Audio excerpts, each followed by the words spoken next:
2.5 കോടി രൂപ ചിലവഴിച്ചാണ് വടകര മണിയൂരിൽ ആധുനിക വെളിച്ചെണ്ണ പ്ലാന്റ് സ്ഥാപിച്ചിരിക്കുന്നത്. പ്രതിദിനം 40,000 നാളികേരം വരെ സംസ്കരിക്കാം. 3000 ലിറ്റർ വെളിച്ചെണ്ണ ഉൽപ്പാദിപ്പിക്കാനും പ്ലാന്റ് വഴി സാധിക്കും. കമ്പനിയുടെ കീഴിലുള്ള നാളികേര ഫെഡറേഷനുകൾ 2 രൂപ അധികം നൽകിയാണ് പച്ചതേങ്ങ സംഭരിക്കുന്നത്. വിലയിടിവിൽ നട്ടം തിരിയുന്ന നാളികേര കർഷകർക്ക് വലിയ ആശ്വാസമാണിത്. ഇവിടെ നിന്നും നിർമ്മിക്കുന്ന വെളിച്ചെണ്ണയുടെ മാർക്കറ്റിംഗ് വശം ഇങ്ങനെ. ഡയറക്റ്റ് മാർക്കറ്റിംഗ് എന്നുള്ള നിലയിൽ നമ്മളുടെ സൊസൈറ്റികൾ മുഖേന എല്ലാ വീടുകളിലേക്കും എത്തിക്കുന്നതിനുള്ള ഒരു സംവിധാനം. രണ്ടാമത്തെ എന്താ വെച്ചാൽ കൊയിലാണ്ടി വടകര താലൂക്കിൽ നമ്മൾ ഡീലേഴ്സിനെ വെച്ചുകൊണ്ട് അവർക്ക് കമ്മീഷൻ കൊടുത്തുകൊണ്ടുള്ള ഒരു സംവിധാനമാണ് ഉള്ളത്.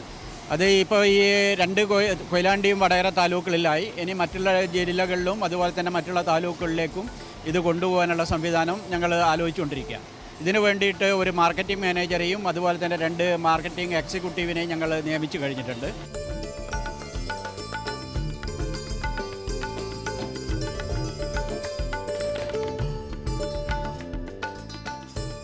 ചതുരശ്ര അടി വിസ്തീർണത്തിലുള്ള കെട്ടിടത്തിലാണ് പ്ലാന്റ് സ്ഥാപിച്ചിരിക്കുന്നത്. വെളിച്ചെണ്ണയോടൊപ്പം പിണ്ണാക്ക്, ഹെയർ ഓയിൽ എന്നിവയും ഉൽപ്പാദിപ്പിക്കുന്നുണ്ട്. 11 ഫെഡറേഷനുകളും 143 സൊസൈറ്റികളും 15,373 കർഷകരും കമ്പനിക്ക് കീഴിൽ വരുന്നുണ്ട്. 6,856 ഓഹരി ഉടമകളിൽ നിന്നായി 3.5 കോടി രൂപയാണ് ഷെയർ വഴി പിരിച്ചെടുത്തത്. പ്രൊഫസർ ഇ ശശീന്ദ്രനാണ് കമ്പനിയുടെ ചെയർമാൻ.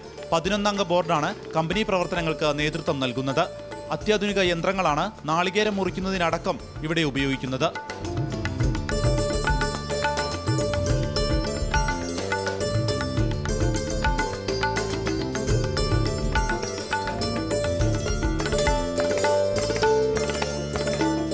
മൂന്ന് എക്സ്പില്ലർ, പിന്നെ 9 സ്റ്റെയിൻലെസ് സ്റ്റീൽ ടാങ്കുകൾ. ഈ രീതിയിലുള്ള ഒരു പ്ലാന്റ് നിങ്ങൾക്ക് ഈ ജില്ലയിൽ തന്നെ കാണാൻ പറ്റുമെന്ന് എനിക്ക് സംശയമുണ്ട്.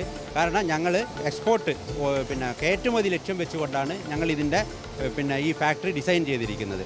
ഞങ്ങൾ പുറത്തേക്ക് പോകുമ്പോൾ സ്റ്റെയിൻലെസ് സ്റ്റീൽ ടാങ്കുകളും മറ്റ് ഭാഗങ്ങളൊക്കെ സ്റ്റെയിൻലെസ് സ്റ്റീൽ ആവണം എന്നുള്ള ഒരു നിർബന്ധം ഞങ്ങൾക്ക് മനസ്സിലായതുകൊണ്ട് ഞങ്ങൾ സ്റ്റെയിൻലെസ് സ്റ്റീലിൻ്റെ ഉപകരണങ്ങളാണ് ഇവിടെ ഉപയോഗിച്ചിരിക്കുന്നത്.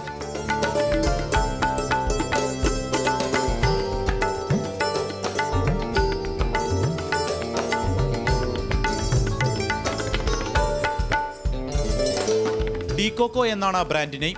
കൊപ്ര വെളിച്ചെണ്ണയായി കഴിഞ്ഞാലും ലബോറട്ടറിയിൽ പരിശോധിച്ചാണ് പാക്കിങ്ങിലേക്ക് കടക്കുന്നുവെന്നതും പ്രത്യേകതയാണ്. നാളികേര കർഷകർക്ക് പച്ചത്തേങ്ങ സംഭരിക്കുമ്പോൾ തന്നെ ചെക്കായി പണം കൊടുക്കും. അതുകൊണ്ട് തന്നെ ആവേശത്തോടെ നാളികേരം നൽകാൻ കർഷകർ തയ്യാറാകുന്നുവെന്നും ഇവർ സാക്ഷ്യപ്പെടുത്തുന്നു.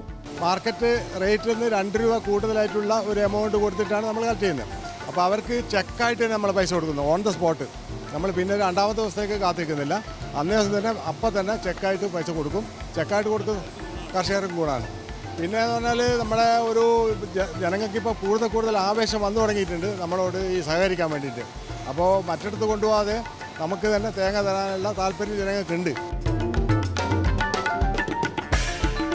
വെളിച്ചെണ്ണയിലും മറ്റു മൂല്യവർദ്ധിത വസ്തുക്കളിലും ഡീകോക്കോ മാർക്കറ്റ് പിടിച്ചെടുക്കാൻ തന്നെ ഒരുങ്ങുകയാണ്.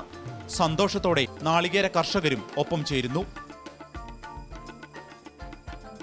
വടകരയിൽ നിന്നും ക്യാമറമാൻ ജിതേഷിനോടൊപ്പം വിപിൻ സി വിജയൻ, മാതൃഭൂമി ന്യൂസ്.